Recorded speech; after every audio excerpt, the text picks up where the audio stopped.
Whether caused by direct enemy action or a natural disaster, an EMP could wipe out any and all electronic devices that you might rely on: red dot sights, holographic optics, night vision, and thermal. Ironically, a post-EMP world is exactly the time when somebody might want these devices. I've seen content around Faraday bags, Faraday cages, etc., but what if you also need these devices secured in a gun safe or a vault that also provides easy access day to day? That's where the EMP hardened gun safe comes in. I used layered sheets of heavy-duty construction plastic sandwiched with heavy-duty aluminum foil.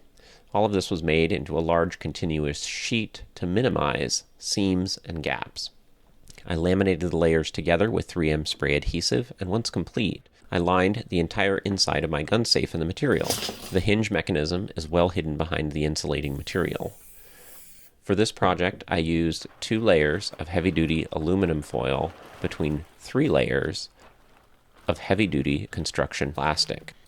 I gusseted the corners to minimize seams, but when I was forced to have a seam, I rolled the edges up into themselves so that the foil would never openly communicate with the inside of the safe. The electronic locking mechanism is on the outside of the shield, so of course that would get fried. But digital safes always have a manual lock as a backup. In the event of an EMP, it would only take me a few minutes to access the safe via the manual backup. That's a factor to consider, but in the days, weeks, and perhaps months that follow, I would have all of the fun party favors that I would need to go and do hood rat stuff with my friends. Radios, batteries, thermal optics, EOTechs, and aimpoint, and of course, night vision. What about the locking bolts? Astute observers will notice that the steel locking bolts go to the inside of the gun safe and touch metal parts on the outside of the gun safe. This could potentially transmit some harmful EMP signal to objects on the inside. My answer to that is ferrite magnet shielding, which is used to block EMP from traveling into a Faraday cage when electrical cords need to go from the outside of the cage to the inside.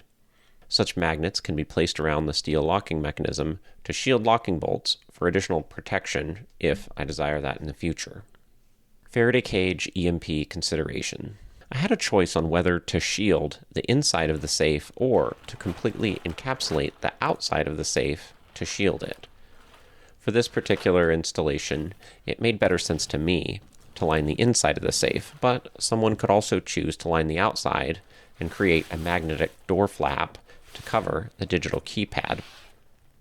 For a larger vault, bunker, or panic room, this sheeting could be used to line the entire inside of the space like a wallpaper. It's probably a good idea to EMP shield a car battery, solar USB chargers, a spare engine ECU, some ignition coils, and vehicle engine sensors at some point. To ground or not. A lot of guys online say that you have to ground your Faraday cage for it to work correctly. These people would cite military installations that are grounded as proof of their position, but that's not exactly true based on my research. The real story is that military installations are grounded to protect soldiers from electrical discharge during an EMP or nuclear attack. In plain English, this means that you don't need to ground your cage for it to work right. But a non-grounded Faraday cage that you touch during an EMP might electrocute you. So what were the results of the Faraday cage gun safe? The safe did block cell phone signals, Wi-Fi, that I tested. Conclusion. Skeptics might say that I watched too much S2 Underground, Risky Crisky, and who knows if EMP hardening a gun safe even matters when Skynet makes its final moves.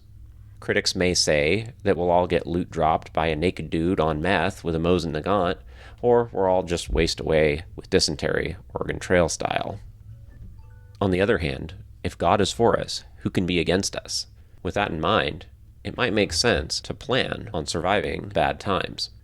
In any case, this was a fun project, and it might be worthwhile to protect some fun party favors for the upcoming troubles.